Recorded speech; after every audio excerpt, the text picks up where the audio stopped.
Welcome back to the channel. Today, we're diving into two gripping stories that will leave you questioning trust and relationships. Our first story is titled, "I'm Afraid My Brother is a Creep," where we explore the unsettling suspicions of a young woman who begins to fear that her own brother might not be who she thought he was. And in the second story, titled, "I Hate My Husband," we follow the emotional journey of a wife who uncovers shocking secrets about her marriage. Stay tuned as we unravel both of these intense and emotional experiences. Have you ever felt the ground beneath you shift, not from an earthquake, but from the sudden realization that the people you trust might not be who they seem? For two sisters, that moment came crashing down in the most unimaginable way, within their own home, with their own brother. What do you do when the person who's supposed to protect you becomes the very one you fear the most? This is their story, a tale of growing suspicion, shattered trust, and a question that no family ever wants to face. What happens when you realize your brother may be a creep? Growing up, my brother Jake and I were inseparable. Being close in age meant we did everything together, from playing in the backyard to confiding in each other during our teenage years. Then there was Alice, our younger sister. The three of us formed a close sibling unit, but the bond one shared with Jake always felt stronger. He was my protector, my confidant. Over the years, though, that closeness with Jake started to feel different, unsettling even. I couldn't put my finger on it until a series of strange, borderline terrifying incidents made me rethink everything I knew about him.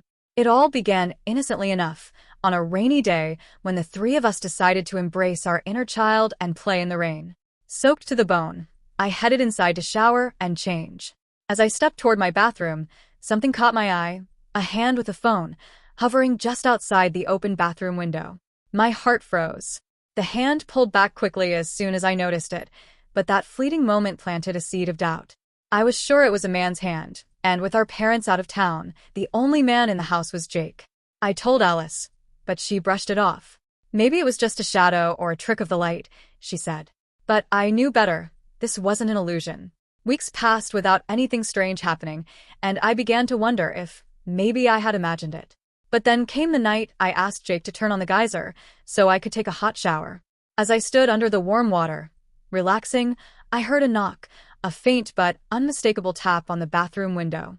My heart raced as I realized I was naked and vulnerable, barely shielded by the curtain. When Alice and I reviewed the CCTV footage later, it showed Jake outside for just a couple of minutes during the time I was showering. He laughed it off, calling it a prank, but something in his tone felt off. Why was he even there?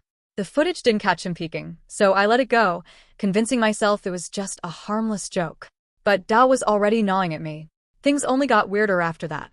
Alice and I began to notice how Jake never made eye contact with us anymore. Instead, his eyes wandered downward. It was uncomfortable, especially since neither of us dressed in revealing clothes. I mentioned it to my mom, who shrugged it off with a dismissive, "He's a man, after all." I was shocked. Was this supposed to be normal behavior? It wasn't for me or Alice. Then came the day that shattered everything. Alice and I had just returned home from hanging out with friends. As I looked out from my upstairs window, which overlooked the backyard, I saw Jake. He didn't see me at first, but I watched as he carefully peered into Alice's room through her window. My stomach churned. Was he looking into her bathroom again? I tried to record him, but my phone wouldn't focus. Then he noticed me and panicked. He bolted, trying to act as if he was just innocently walking around the backyard. But I saw the fear in his eyes. I rushed downstairs to ask Alice if she'd been in the bathroom. She hadn't.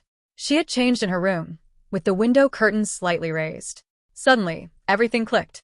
From the backyard, you could see into her room, but from the inside, with the lights on, the backyard was invisible.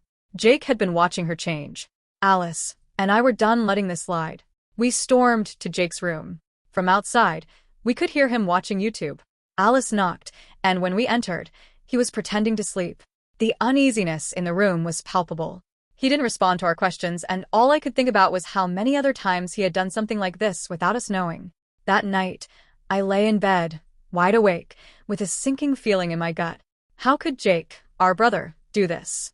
The man we'd grown up with, shared everything with, was now someone we were afraid of. I couldn't help but think about the women outside our family.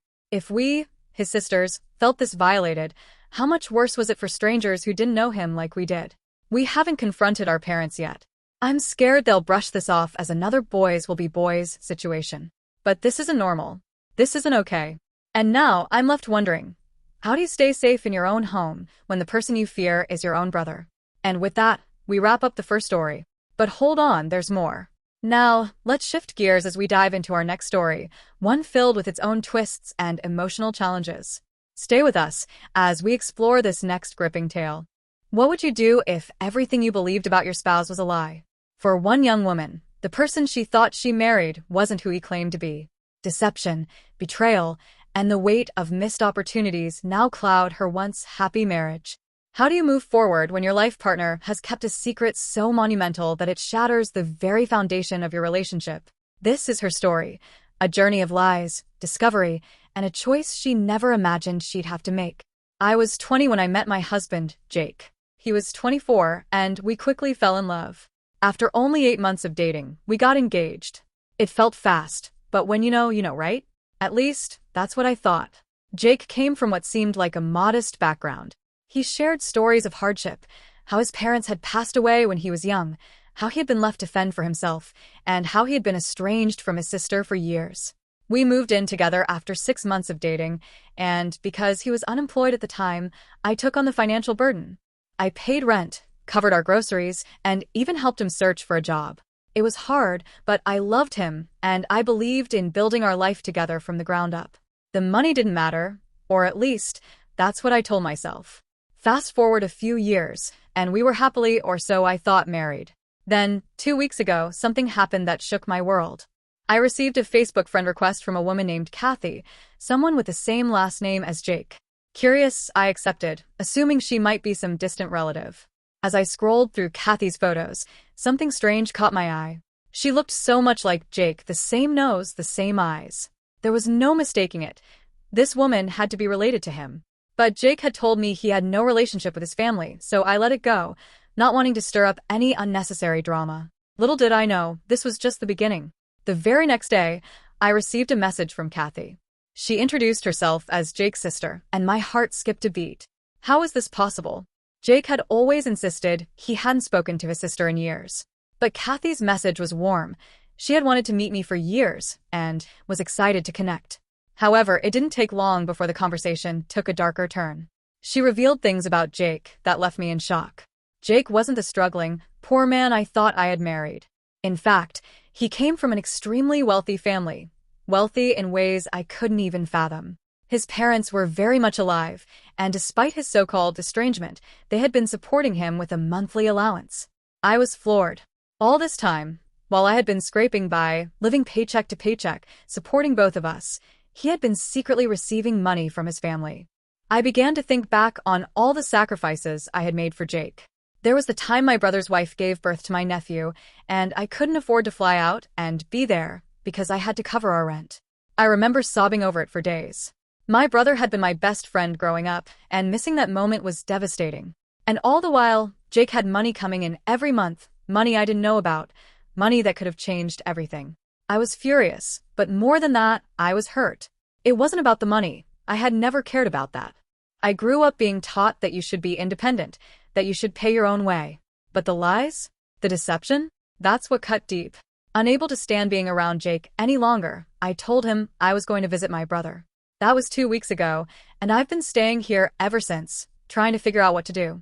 I've reached out to lawyers, wanting to know my options, but there's a part of me that wants to hear his explanation, even though I know deep down there's no reasonable justification for what he did. He lied to me, not just once, but for years. He fabricated an entire history about his family, about his past, about the trauma he claimed had shaped him. All lies. How do you move forward from that? Can you even? Kathy and I continued to talk, and as if the truth about his wealth wasn't enough, she sent me screenshots of Jake's bank statements.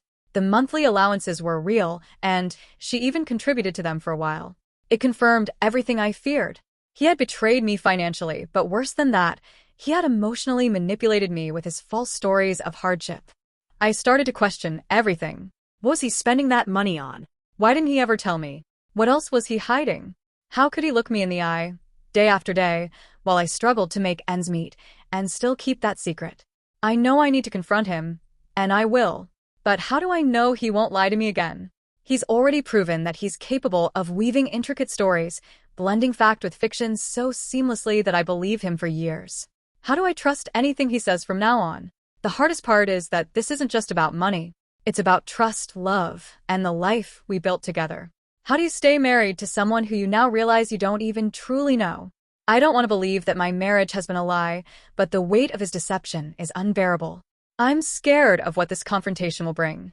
I'm scared of hearing more lies. But most of all, I'm scared of what this means for my future, for our future, if there even is one.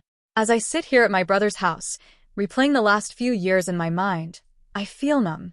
I know that once I speak to Jake, there will be no going back. Whatever comes next will define the rest of our lives. I never imagined I'd be in this position, hating the person I once loved more than anything. But here I am, wondering how it all went so wrong and how I can ever move forward from this betrayal. With this, the story comes to an end, but the journey doesn't stop here. Thank you for exploring the stories that shape us. If you enjoyed this one, don't forget to like, share, and subscribe for more content like this. See you again soon.